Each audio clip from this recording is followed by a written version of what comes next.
আর্জেন্টিনায় কখনোই বর্ণবাদের শিকার হননি বলে জানিয়েছেন ওয়ান্ডার কিড কিকি রামোস। হাইতি থেকে দত্তক নেয়া বাবা মার সাথে ১৬ বছর আগে আর্জেন্টিনায় পাড়ি জমিয়েছিলেন কিকি। খেলেছেন দেশটির অনূর্ধ্ব-১৭ দলে, স্বপ্ন দেখেন জাতীয় দলে খেলারও, আর সেটা হতে পারে ২০৩০ বিশ্বকাপেই। আর্জেন্টিনা ফুটবলের নতুন বিস্ময় বালক কিকি রামোস হাইতিতে জন্ম হলেও খেলছেন আলবিসেলেস্তে যুব দলের হয়ে। স্বপ্ন একদিন মূল জাতীয় দলে খেলার।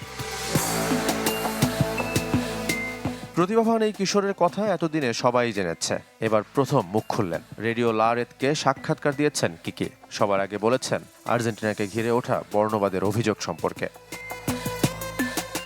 আমি আর্জেন্টিনা আসার পর থেকে কখনো বৈষম্যের শিকার হইনি, কখনো নিজেকে অন্যদের থেকে আলাদা মনে হয়নি।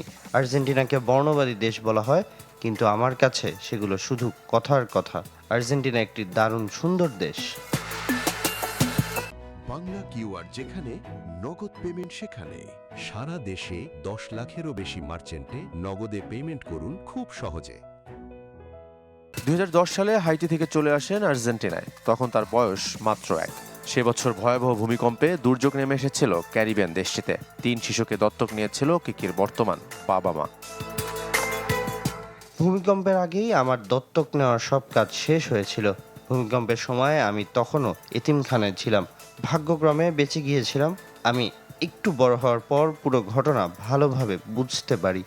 আমার বাবা মা আমাদের জন্য যা করেছেন তার জন্য আমি চিরকৃতজ্ঞ। আর্জেন্টিনা যুব দলে ডাক পাওয়ার দিনটাকেও মনে রেখেছেন কিকি রামোস।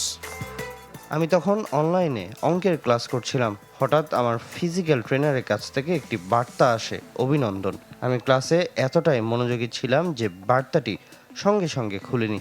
এরপর বন্ধুদের কাছ থেকেও অনেক বার্তা আসতে শুরু করলো। পরে ট্রেনারের বার্তাটি খুলে দেখি সেখানে লেখা AFA। প্রথমে ঠিক বুঝতে পারিনি, পরে যখন বুঝলাম তখন বিশ্বাসই করতে পারছিলাম না। সঙ্গে সঙ্গে ক্লাস বন্ধ করে দৌড়ে গিয়ে বাবা মাকে খবরটা জানাই। অভিষেকে ইকুয়েডরের বিপক্ষে গোল করেছেন কিকি। আর্জেন্টিনাও জিতেছে 2-1 গোলে।